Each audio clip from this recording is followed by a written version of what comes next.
There's no way America is poorer than Europe, right? I'm fucking stressed out!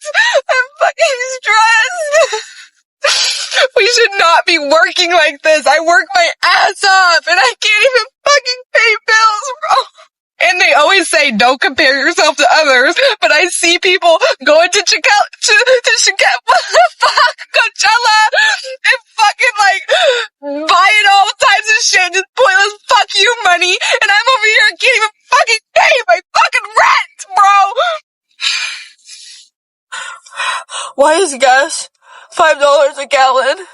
And like, why do I have to pay rent? And why is rent so high? And why do I have to drive my car and get the gas that I have to get to go to the job that I have to pay for rent? Why do I have to do all of that stuff? And why are you making it so fucking expensive to do it? I don't even want to get out and pump my gas. It feels like getting out and just knowing someone's gonna fucking stab you. Why would you get out? This is beginning. This is the beginning of life. What am I supposed to do forever? I have to get a fucking horse.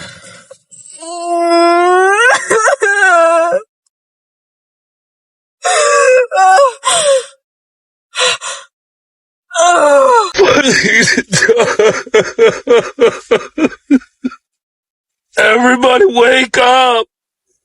It's time to stand up! This is the first. Say it again. The U.S. is the only place on earth where poor people shun free healthcare and free education because rich people tell them to. Hey, ma'am, stop. They can't just take my food away. We got kids. EBT's gone. What are we supposed to do? Starve? Don't be surprised when we start taking it. People gotta eat. First month I won't be able to afford rent. I'm not a rich person. I don't have a lot of stuff. I have basic household necessities, a couch, a bed, washer, a dryer. That's about it. A car. I don't have a lot of lavish things. I don't go on vacations and I don't spend a lot.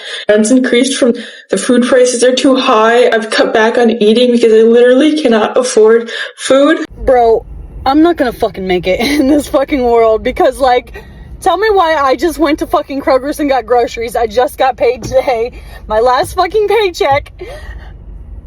And I spent $73 fucking on popcorn, crackers, Cheez-Its, milk, ranch dressing, tomatoes, just basic shit, man. Like, a box of fucking Cheez-Its and a box of fucking crackers was $5 a fucking piece. The ranch dressing was fucking $5. The tomatoes were $4. Like, the milk is $7 a gallon and my kid drinks 3 gallons a week. That's $20 fucking dollars. Like, how the fuck did I barely get any goddamn food and it's $73 fucking dollars? Like, what the fuck am I gonna do?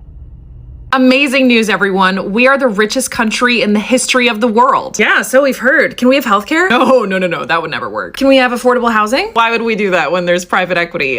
What about public transportation? Well, think of the auto industry. Come on. Can we have childcare and parental leave? No, we're gonna need you to get back to work. Can we take care of our planet? Stop. Don't let the guys from Big Oil hear, okay? You'll hurt their feelings. Can we raise the minimum wage? You already get $7 an hour. Don't be so greedy. Can we make college accessible? Well, then how would we even keep you in debt?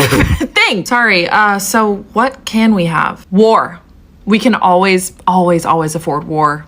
It's kind of our thing. This is not an exaggeration. Every $500 that I make, I spend $2,000. Like, every large sum of money that I make, I spend double that, if not even more.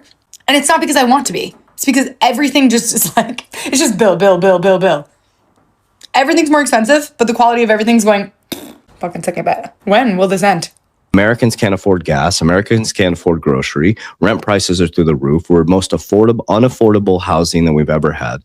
So everything that was promised is completely opposite. America has become completely unaffordable, and I don't know why more people are not talking about this. Half of America doesn't even have a savings, rent is insane, healthcare is a luxury, and somehow the narrative is still people are just bad with money.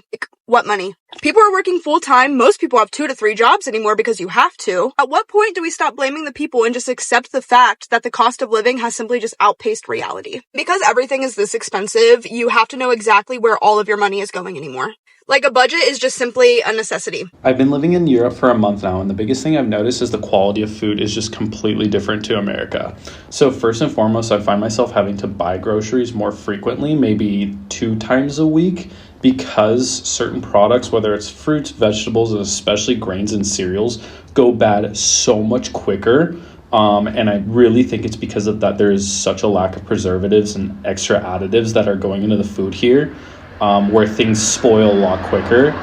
And I find myself feeling better after eating a lot of food here. Actually, I don't even need as much food. And that's just been the biggest notice here. Americans who have been to Europe, we all came back realizing that America's a scam, right? I spent time in Portugal. Coffee was €1. Dinner for 2, drinks, dessert, everything cost 1/3 of what you'd pay here. And I didn't feel sick after eating because the food's actually real. And I already know some people are going to be in my comments saying, oh, it's exchange rates or they get paid less there so things cost less. It's not that. How is it that there I could take an Uber for €4 or the metro for a fraction of that cost? Then I come back home and an Uber from the airport costs $52 because of surge pricing. That's not just exchange rates. That's not a one-to-one. That is pure greed. And it's like that with everything. We are not getting what we're paying for here. We work more, pay more, and somehow get less. You pay just to exist here. If every American spent 1 week outside of this country, we'd never accept this again. These are 3 reasons why I prefer living in Italy over America. 1, life is simpler here. They have laundry lines they dry their clothes on, they eat food from their garden, they go to the beach after work. It's just a different energy here. 2, time moves slower here. Every time I go visit the US, time feels like it flies by at a rapid pace, but in Italy it feels like there's more than enough time to get everything done, and there's extra time on top of that to come chill in my lemon garden if I want to. And 3, it's just everywhere you look is so magical and picturesque. I feel like cities in America have lost a lot of their charm because we keep taking things down and rebuilding them, but in Italy they've preserved their history so much and their natural landscapes, and I just feel like nothing compares to the Italian beauty. Americans prefer living in Europe. When I was in America for 27 years, I was like, America's the best country in the world. We have everything. We have more of it. Everybody wants our culture, our movies, our music. So then I moved to Europe. My first plan was I will come here, I will visit every country in Europe, and then I will go home. You met me. Some art teacher. Then I'm like, yo, I think this system is better. If you have a baby here, the mother is entitled to paid maternity leave. Americans don't even know what that means. If I were to be here and I break my arm, it's within the healthcare. You feel sick, go to the doctor, check it out. You don't have to pay. In America, you pay for every single step of the way. My son or my daughter, she will go to college for free. In America, it's like $1 trillion industry trying to get into college. Yeah. You need a scholarship. You need to earn that. It's like $20,000 in debt, $40,000 in debt. The student loans are fuck, that's crazy. Food is more expensive, all this kind of stuff. So now I look at Czech Republic is a super peaceful country, and I believe that the Czech system for myself is better. As an American visiting Paris for the first time, I will say one thing that I've noticed is that everybody just does things better here. Like look at the outfits. Look at everybody is so well dressed. Everybody is so put together. Like, everybody seems like they have their priorities in line. Everybody seems like they have things going for themselves. Everybody seems to be able to just be put together. It honestly just makes me feel like Americans are more sloppy and not as posh, if you will. America, we need to step it up. These Europeans are out here way ahead of us. For years, family, one of the loudest talking points coming from MAGA circles has been this idea that Europe is somehow poor, somehow weak, struggling, and a place Americans should feel sorry for. It's been repeated so often, so confidently that it almost sounds like fact until you actually stop and look at what's really happening on the ground. Because here's the brutal irony, family. While some Americans were busy mocking Europe, something far more serious was really unfolding right at home. America wasn't winning, America was quietly breaking. And now that reality is getting harder and harder to ignore. And let's start with the numbers, family, because they don't lie. And so since the 1980s, billionaire wealth in the United States has skyrocketed by over 4,500%. Let that sink in. While the ultra wealth has seen imaginable gains, the average American worker, their wages has barely moved when adjusted for inflation. Decades of productivity, decades of economic growth, and yet the most people, life hasn't become easier. It has really become heavier, more expensive, more suffocating. And so today, millions of Americans are living a reality that feels almost unrecognizable compared to the so-called American dream. And they were promised. Rent is no longer just high, it's crashing. Entire paychecks disappear just to keep a roof overhead. Groceries prices climbing so fast that families are forced to choose between quantity and quality, or sometimes between food and something else entirely. And then there is healthcare, arguably one of the most shocking contradictions. In the richest country in the world, getting sick can financially destroy you. A single hospital visit can leave someone drowning in debt for years. And people delay treatment, they skip medication, they avoid checkups, not because they don't care about their health, but because they simply can't afford it. And so education, once seen as the pathway to a better life, it's now a financial trap for millions. Student debt stretches across decades, locking people into circles of repayment that delay major life milestones. Buying a home, starting a family, even saving money. But the most devastating part isn't just the numbers, it's the human reality behind them. And families living in cars, children growing up in tents, working adults with full-time jobs who still can't really afford basic housing, women trapped in abusive relationships because living requires financial stability that they don't really have. And so this isn't a distance crisis, family. This is happening right now across the United States. And while all of this is unfolding, family, there is Europe, the place that was dismissed as poor. Many European countries, healthcare isn't a luxury, it's a basic right. People go to the doctor without fear of financial ruin. Education, far more affordable, sometimes even free. Public systems are structured in a way that prioritizes stability, not just profit.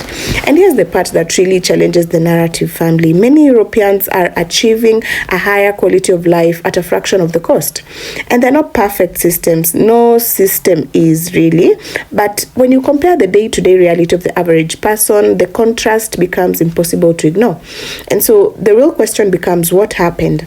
How did the wealthiest nation on earth reach a point where survival itself feels like a privilege? And how did a country with so much abundance become a place where so many people are struggling to just exist? And perhaps the hardest question of all, why was this ignored for so long? Because the truth is, family, for years, attention was directed outward. Other countries were criticized, other countries were mocked, other countries were dismissed. Narratives were built around superiority, around dominance, around the idea that America was always ahead. But reality doesn't care about narratives, family. Reality catches up, and now more Americans are starting to see it. The rising costs, the widening inequality, the growing instability, and the realization, family, is really uncomfortable and even painful, but it's really real. And the dream they defended isn't what they thought it was, and that's a brutal irony. While pointing fingers at Europe, America was slowly unraveling from within, not collapsing overnight, but eroding piece by piece, year by year, until one day the cracks became impossible to ignore. And now the conversation is really changing, family, because this isn't just about politics anymore, it's about reality.